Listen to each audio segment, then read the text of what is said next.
Ese encargo fue muy interesante porque fue un cliente conocido del club donde yo hago deporte, eh, que me dijo, mira, yo quiero hacer dos duplex. Ellos tenían la imagen del duplex pegado uno al lado del otro, depende del ancho del lote, 2, 3 o 4, en el que compartís toda una pared con el vecino. Entonces, como digamos que la construcción hoy en día no es de primera calidad o no usamos paredes tan anchas como antes, entonces tenían esa imagen del dúplex que se escucha todo lo del vecino. Además de cualquier inconveniente que pueda haber una filtración de agua, algo, siempre estás como pegado al vecino en el sentido literal, digamos, o sea, pegado en todo, en los problemas, en las cosas buenas. Entonces, bueno, es un terreno de 12 metros de ancho que tampoco tenía para hacer maravillas, digamos. Pero el hecho de ser dos duplex, bueno, no me pidieron tres, entonces dos podía más o menos jugar.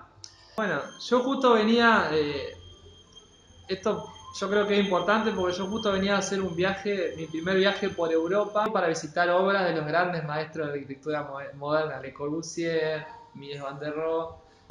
Entonces como que mis límites se fumaron un poco viendo esas obras de los grandes maestros. Y bueno, llego, me encuentro con ese encargo y bueno, y me eché a la creatividad, empecé a jugar con maquetas, que yo hace mucho que no proyectaba tanto con maquetas, con bloquecitos y a ver cómo podía hacer para que se dé eso de no compartir la medianera.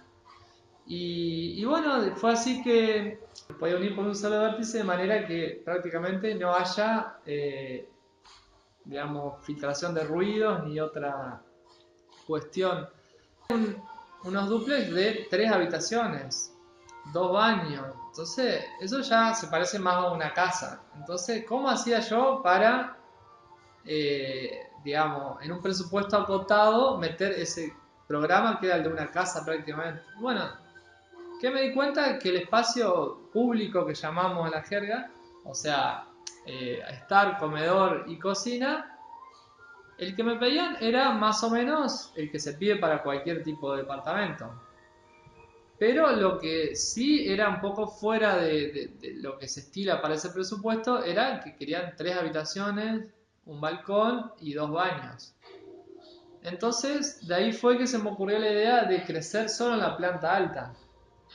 Porque yo abajo no necesitaba crecer. Si yo tenía, haciendo un ambiente integrado de cocina, living y estar, marcado con unos desniveles, yo eliminaba todas las paredes divisorias y tenía un espacio pequeño, pero integrado y con amplitud a la vez. Entonces fue así que la planta alta de cada duplex creció 2 metros casi hacia adelante y 80 centímetros para el costado. Entonces ahí optimicé al máximo los metros cuadrados, o sea que solo sumé metros donde necesitaba, que era la planta alta, y en la planta baja se llevó al mínimo indispensable. Y bueno, y de ahí surge también esa morfología interesante que es unos voladizos generosos, sobre todo el de casi 2 metros, 1 metro y pico, que vuela sobre la entrada, que además marca el acceso, y ahí es donde colocamos la habitación principal con una vista al norte y al este para uno de los duples y la otra hacia el este. Eh, y bueno, y así surge, bueno, y además se buscó en la materialidad enfatizar ese voladizo dándole una losa de hormigón visto con las aberturas que llegan hasta el hormigón y no se cortan en ningún lado por la mampostería. Entonces, ese voladizo tiene presencia y no es interrumpido, o sea, uno ve una vista continua desde adentro hacia afuera, o sea, se borra el límite entre el interior y el exterior y además me genera una sensación de amplitud de esa planta baja que no es tan generosa como la planta alta. Entonces, con ese voladizo que se extiende y la abertura que va hacia la losa, yo genero una amplitud que además me hace un resguardo del sol, de la lluvia. Eh, y bueno, y en la parte trasera, que ahí es donde es inevitable que se cruzan las visuales con el vecino, porque el tema de ponerlo en el vértice genera que no haya ruido, pero en la vista, yo en un momento, si tengo un balcón atrás, lo voy a ver. Entonces, ¿qué hice? Giré tiene una especie de ochava en la habitación que da hacia el fondo, que además se dirige exactamente hacia el norte, cosa de asegurarme de tener luz todo el día, pero además yo de cierta forma desvío las visuales y yo desde adentro de la habitación no estoy viendo al vecino.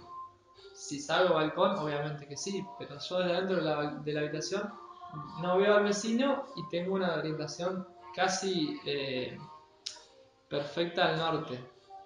Y bueno, y bueno, todo esto a mí me gusta, digamos, no dejarlo en segundo plano. Los arquitectos podemos tener ideas brillantes, pero necesitamos un comitente dispuestos a escucharnos y a darnos lugar a ejecutar nuestras ideas. Entonces yo ahí agradezco profundamente a mis comitentes que me dieron la posibilidad de, en una obra que ni siquiera se sabe si ellos van a vivir ahí, que en principio es una inversión, que me den la posibilidad de hacer algo un poco más allá de lo que brinda el mercado inmobiliario regional,